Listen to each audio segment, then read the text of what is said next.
militaires blessés. Et après au camp militaire, le général-major Kakule Somo et l'aéroport de Beni Mavivi, les patrons de la défense continuent à se battre, visiter médicaments et autre chose pour appuyer. En ville de Goma, Beni. C'était autour des 12 h que le vice-premier ministre, ministre de la Défense et ancien combattant, Guy Kabombo a foulé ce lundi 10 février pour la première fois le sol bénitien, actuel chef-lieu provisoire de la province du Nord Kivu. Il était accompagné d'une forte délégation, dont le chef d'état-major adjoint en charge des opérations et renseignements de l'armée congolaise, le lieutenant-général Ichaligon Jandour Jacques. Après les honneurs lui accordés à l'aéroport de Beni Mavivi, les patrons de la défense et sa délégation, composés notamment des officiers militaires de FARDC et de la police, dont le gouverneur militaire du Nord Kivu, le général-major Kakule Somo Évariste, ainsi que les membres du comité local de sécurité et quelques députés nationaux, se sont dirigés à l'hôtel Okapi Palace, où un briefing sur la situation sécuritaire, humanitaire et environnementale de la province du Nord Kivu a été présenté au ministre de la Défense. Après le bref, la délégation s'est rendue à l'hôpital militaire des garnisons de Beni pour visiter les militaires blessés et après au camp militaire Chikochitambo de Mambango.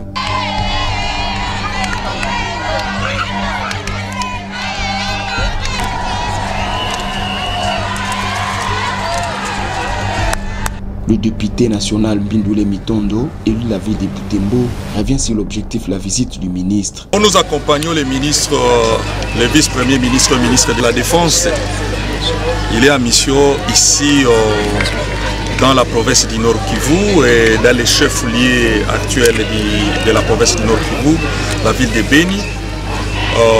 Il vient inspecter les œuvres de FARDC.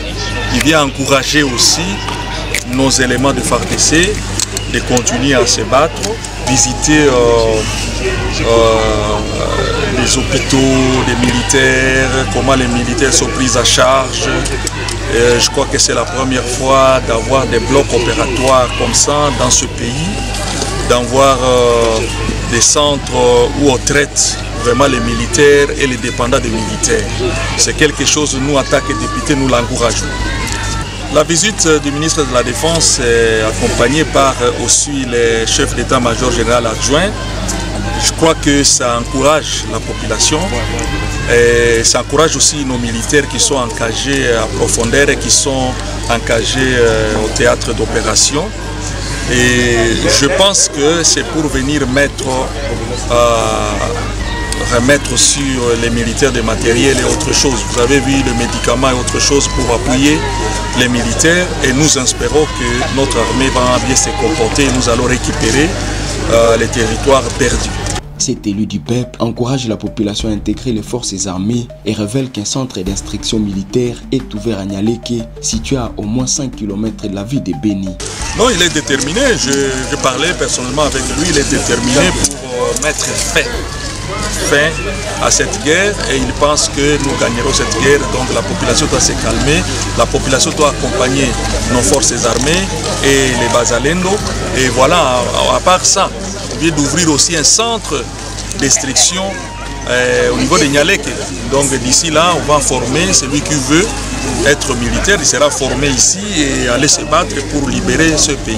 C'est la formation militaire parce que nous tous nous voulons aller combattre mais nous n'avons pas la formation nécessaire militaire nécessaire pour combattre, pour aller sur les champs de bataille. C'est pourquoi on vient d'ouvrir aussi un centre ici à Nyaleke où on va former les réservistes et tout le monde et tout celui qui veut entrer et accompagner notre armée.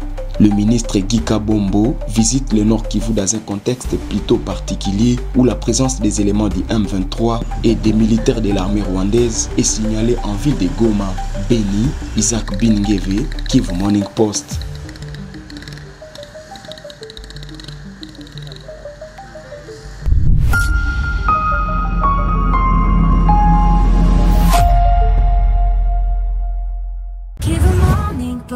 Information pour éclairer, échanger.